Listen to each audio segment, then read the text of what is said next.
کیا شاگرد اچھا لگتا ہے استاد کی تعلیم کو ڈسکس کرتا؟ وہ کبھی ڈسکس کرے تو استاد کو یہ اچھا لگے گا؟ یہ آپ کسی بھی مہذب معاشرے میں کبھی یہ کام کر کے دیکھیں، یہ تکلیف کا باعث ہے۔ لیکن میں کس طرح یہ بات عرض کروں کہ لوگ امتی ہو کے نبی پاک کا علم شریف ڈسکس کرتے ہیں، وہ لے کے بیٹھے ہیں اپنے پاس کاغذ قلم اور لے کے بیٹھے ہیں حدود اربع کہ ہم بتائیں گے اتنا تھا اتنا نہیں تھا۔ یہ شکوک پیدا کیے گئے، شکوک کمزور کرنے کی کوشش کی گئی تاکہ کسی طریقے سے جتنی چیزیں آج دنیا میں لانچ کی گئی ہیں یہ صرف شکوک پیدا کرنے کے لیے، تاکہ خالی ذہن لوگوں کے دلوں میں آپ مانے نہ مانے۔ میں جتنے لوگوں سے ملتا ہوں میں تجربے سے کہہ سکتا ہوں کہ ایک بڑا طبقہ ایسا ہے جسے صرف مشکوک بنایا گیا ہے، جسے صرف ڈسٹرب کیا گیا ہے ذہنی طور پر۔ وہ لوگ جو بڑے محبت سے بڑے شوق سے کوئی درود شریف پڑھ رہے تھے، انہیں آگے کہا گیا یہ والا تو پڑھنا ہی نہیں چاہیے، وہ کب سے پڑھ رہا تھا، مشکوک کرنے کی سازش کی گئی۔ اسی طرح سے ایک بندہ مرزا غلام قادیانی، اچھا اعلیٰ حضرت نے جہاں بھی لکھا ہے غلام احمد قادیانی نے لکھا، مرزا غلام قادیانی بس، اس کو تیار کیا گیا۔ آپ دیکھیں کہ ایسا بیوقوف آدمی لانچ کیا گیا مارکیٹ میں۔ وہ آیا پہلے سادھو بن کے، وہ ہم دم کرانے بھی تو جس کے مرضی پاس چلے جاتے ہیں نا، یہ بھی کوئی کرائیٹیریا نہیں جی، یعنی وہ بابا جی سادے ہیں جی، کیوں سادے ہیں؟ کہتے ہیں نہائے نہیں مہینہ ہو گیا۔ میں نے کہا سادہ ہونا اور گندا ہونا ان میں فرق ہے۔ سادہ تو وہ شخص ہوتا ہے جس کو کوئی مہنگے کپڑوں کا شوق نہ ہو، کوئی مطلب اسے پروٹوکول کا شوق نہ ہو۔ سادگی کا کیا مطلب ہے کہ بندہ منہ نہ دھوئے؟ یہ کہاں کی سادگی ہے؟ تو پہلے کبھی وہ سادھو بن کے آیا، کبھی کچھ بن کے آیا، پھر اس نے نا چونکہ باقاعدہ وظیفہ خور تھا، اس نے پھر عجیب و غریب دعوے شروع کیے۔ اس نے کہا معاذ اللہ میں نبی ہوں، اور آپ کو بتاؤں یہ علماء کے لیے بات انوکھی نہیں تھی، کیونکہ رسول کریم نے فرما دیا تھا، محبوب نے پہلے ہی سمجھا دیا تھا، فرمایا 30 جھوٹے لوگ ہوں گے جو دعوی نبوت کریں گے، اور 2 تو حضور کے ظاہری زمانے میں ہی آ گئے، ظاہری زمانے میں آ گئے۔ تو یہ حضور نے، اب اس نے کیا کیا؟ اس نے کہا میں نبی ہوں، پھر عجیب و غریب تعویلات کرنے لگا۔ وہ لوگ ڈھونڈ کے لاتے ہیں نا چیزیں اپنی مرضی کی، آپ جس کے پاس بھی جائیں وہ دلیل رکھتا ہے، جس کے پاس بھی جائیں وہ کوئی نہ کوئی اس کے پاس کہانی ہوتی ہے، سٹوری ہوتی ہے۔ وہ تو ابو جہل بھی کہا کرتا تھا کہ دیکھو جی اچھے بھلے رہ رہے تھے، اور یہ انہوں نے ایک بھائی کلمہ پڑھ گیا، دوسرا پڑھتا نہیں، گھر میں لڑائی شروع ہو گئی۔ کہانی تو اس کے پاس بھی تھی نا۔ وہ یہ بھی کہتا تھا دیکھو جی ہمارے باپ دادا کو کہتے ہیں وہ گمراہ تھے، حالانکہ وہ تھے گمراہ۔ تو کہانی تو کوئی نہ کوئی اپنے دفاع کے لیے سب نے بنائی ہوئی ہوتی ہے معاذ اللہ۔ اس نے جب کہا میں نبی ہوں تو وہی لوگ میدان میں آئے جو ہمیشہ آیا کرتے ہیں، وہی لوگ آئے، علماء ربانی جی، مارے کھائیں، جیلیں کاٹی۔ مولانا نیازی کو تکلیف ہوئی، کئی مہینے جیل میں رہے۔ حضرت سید خلیل شاہ صاحب علامہ ابو الاسناد صاحب کے بیٹے جیل میں گئے، 20 درجنوں علماء پابند سلاسل ہوئے، اور جب اس کے گرد گھیرا تنگ ہوا تو تعویلات کرنے لگا، کہنے لگا نہیں میں تو ذلی نبی ہوں، میں تو امتی نبی ہوں۔ بھئی یہ کون سی نئی تعریف تم نے گٹھی کی؟ اپنے لوگوں کو سمجھانے کے لیے، قائل کرنے کے لیے، آپ میری بات کو سمجھیں اچھے طریقے سے۔ ایک بڑی عجیب بات ہے دنیا کے اندر کہ لوگ کہتے ہیں یار یہ تو ان کے گھر کا آدمی ہے، یہ گھر کا آدمی آ کے یہ بات کہہ رہا ہے تو یہ تو نہیں غلط کہہ رہا ہوگا۔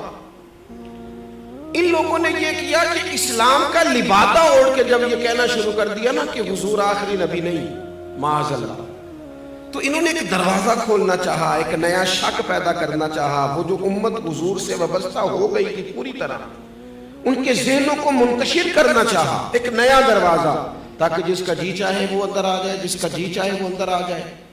اب ضروری تھا کہ ان لوگوں کی علماء نے حکم شرعی بیان کر دیا تھا، اعلیٰ حضرت نے بہت پہلے لکھ دیا تھا کہ یہ کافر ہے بلکہ مرتد ہے، اور فاضل بریلوی نے یہ فتویٰ دیا کہ جو اس کے کفر میں شک کرے، آپ کی توجہ ہے میری بات پر، جو ان کے کفر میں وہ بھی کافر ہے۔ اس لیے کہ جس طرح اعلیٰ حضرت فرماتے ہیں جس طرح اللہ کو اللہ ماننا، صمد ماننا، بے نیاز ماننا، لم یلد ولم یولد ماننا ضروری ہے، یہ جملے ہیں، فرماتے ہیں اسی طریقے سے نبی پاک کو آخری نبی ماننا بھی ضروری ہے۔ اور جو آیت میں نے قرآن مجید کی پڑھی، ما کان محمد ابا احد من رجالکم ولکن رسول اللہ وخاتم النبیین، فرمایا محمد صلی اللہ تعالی علیہ وسلم مردوں میں سے کسی کے باپ نہیں، ہاں وہ اللہ کے رسول ہیں اور نبیوں میں سب سے آخری ہیں۔ اور آپ کو درجنوں اور سینکڑوں احادیث ملیں گی، کسی میں وضاحت کے ساتھ اور کسی میں کنایے کے ساتھ، اور حضور نے نا باریک کر کے مسئلہ ختم نبوت بیان کیا، کہیں شک نہ پیدا ہو جائے، باریک کر کے کسی جگہ شک نہ پیدا ہو، یعنی ذرا بھی گنجائش نہیں دی، ذرا بھی۔ فرمایا میرے بعد اگر نبی ہوتے تو عمر بن خطاب ہوتے، اور ساتھ ہی فرما دیا ہوں میں آخری نبی، میرے بعد ہوگا کوئی بھی نہیں۔ یہاں تک بھی اگر بات ہو جاتی تو سمجھ میں آتی تھی، لیکن وہ جو اگر کوئی تھوڑی سی گنجائش نکالنا چاہے تو بند کیا وہ دروازہ۔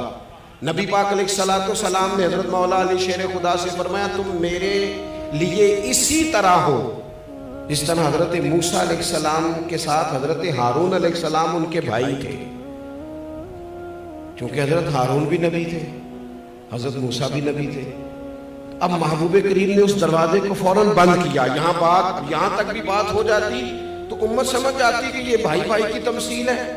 حضور نے ایک اور مقام پہ بھی کہا لی میرے بھائی ہیں دنیا اور آخرت میں، لیکن حضور نے انہیں کہا ہے، انہوں نے نہیں کہا نبی پاک کو کہ بھائی ہیں، انہوں نے جب بھی کہا یا رسول اللہ ہی کہا ہے۔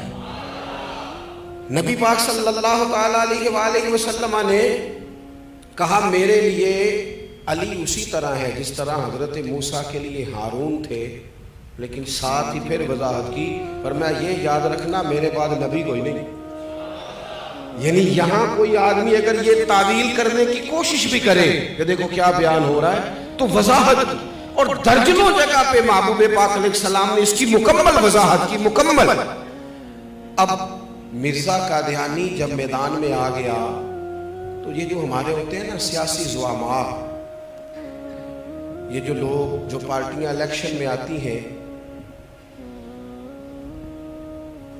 میرے دادا جی کہا کرتے تھے کہ فیصلہ ہمارے ہیں نا پنجاب میں پنچایت ہوتی ہے، اب تو خیر ختم ہو گیا معاملہ، پنچایتیں ہوتی تھی تو سرپنچ صاحب چودھری صاحب بھی فیصلہ کر دیتے تھے۔ تو دادا جان فرمایا کرتے تھے کہ جو چودھری اور جو سرپنچ الیکشن لڑنے لگتا تھا پھر ہم اس سے فیصلہ نہیں کراتے تھے، اس لیے کہ اس نے دونوں پارٹیوں سے ووٹ لے لینا، وہ کسی کو ناراض کرنے کی کوشش ہے، اس کے ووٹ کم ہو جاتے تھے۔ ہم اس سے فیصلہ نہیں کرایا کرتے تھے، ہم وہ والا سرپنچ ڈھونڈتے تھے کہ جو فیصلہ تو کرے لیکن اس لالچ میں نہ پڑے کہ اگر میں نے فیصلہ کسی کے خلاف کر دیا تو پھر وہ مجھے ووٹ نہیں دے گا۔ سیاسی زعماء کا یہ مسئلہ ہوتا ہے کہ انہوں نے لینے ہوتے ہیں ووٹ، کسی کمیونٹی کو ناراض نہیں کرنا چاہتے، یہ چاہ نہیں رہے تھے کہ ملک کے اندر قادیانیوں کو اقلیت قرار دیا جائے، چاہتے نہیں تھے سیاسی زعماء، اللہ ماشاءاللہ کچھ اچھے لوگ بھی ہمیشہ ہوتے ہیں، چاہ نہیں رہے تھے۔ پھر علماء کو جدوجہد کرنی پڑی۔ میں چھوٹا ورکر ہوں دین کا، شاید جتنے لوگ کام کر رہے ہیں ان سے سب سے چھوٹا میں ہوں، اور یہ عاجزی کے طور پر نہیں کہتا، میرا یہ حسن ظن ہے کہ میں نے زندگی میں بڑے بڑے مخلص لوگ دیکھے ہیں، جب ان کا کام ہم دیکھتے ہیں تو محسوس ہوتا ہے کہ واقعی ہم لوگ کمزور ہیں، ہمیں بہت کام کرنا چاہیے۔ آج بڑے وسائل ہیں، اپنی بات پہنچانا بڑا آسان ہے، لیکن جب پلٹ کے وہ زمانہ دیکھتے ہیں نا جب یہ مشترکہ تھا، ہندوستان پاکستان حکومت انگریز کی تھی اور قادیانی کے خلاف تحریک چلانی تھی، تو کتنی جد و جہد کرنی پڑی اعلیٰ حضرت فاضل بریلوی، کتنی کوشش کرنی پڑی پیر جماعت علی شاہ صاحب کو، اور شہزادے ہیں حضور غوث پاک کے پیر میرے علی شاہ صاحب۔